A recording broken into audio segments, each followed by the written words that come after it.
یا امام زمان، یا امام زمان. تھوڑا سا ہلیں، محنت کریں.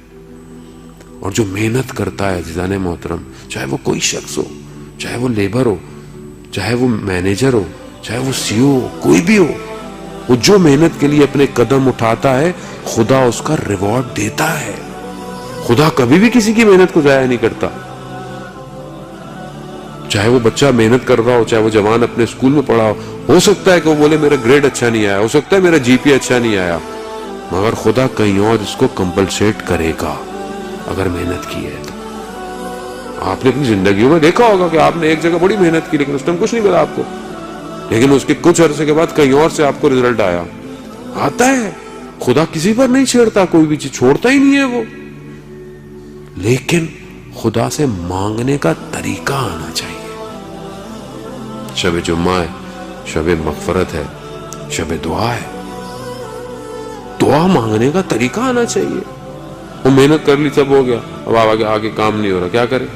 وہ دعا کرے. لیکن دعا کیسے کرے؟ آغا پناہیان کہتے ہیں کہ ہم لوگ دعائیں کیسے کرتے ہیں؟ ہم ایسے کرتے ہیں پروردگار تو نے گھر نہیں دیا، پروردگار گاڑی نہیں دی، پروردگار یہ نہیں ہے وہ نہیں ہے. کہہ رہے ہیں یہ کیا طریقہ ہے مانگنے کا؟ یہ بے ادبی ہے اس کی ذات اقدس کی بارگاہ میں. مگر اگر آپ نے مجھ سے کوئی کام کرانا ہو یا میں نے آپ سے کچھ کام کرانا ہو تو میں پہلے کیا کروں گا؟ میں کہوں گا بڑا آپ کا شکریہ، آپ نے گھر پہ بلایا، پچھلی دفعہ جب آیا تھا آپ نے کھانا کھلایا، بہت شکریہ.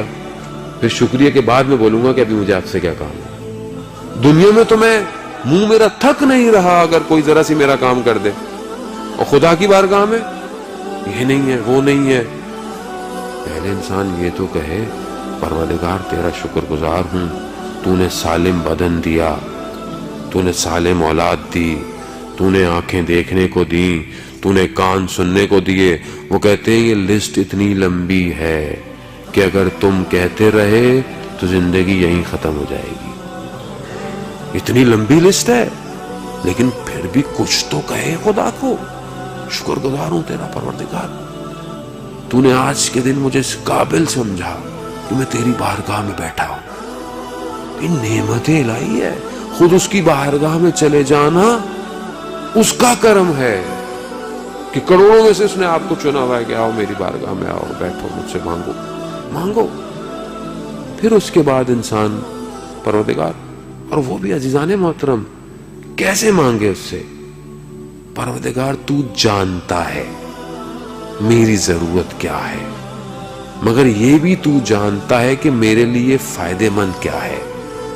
میں تو علم نہیں رکھتا اپنے لیے، میں تو اس بچے کی طرح ہوں کہ جو آگ میں ہاتھ مار رہا ہوتا ہے.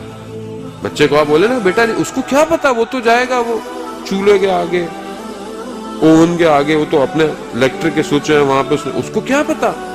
میں وہی بچہ ہوں عزیزان محترم کہ دنیا کی ہر چیز کو جو میرے لیے نقصان دہ ہے مگر میں طلب کر رہا ہوں.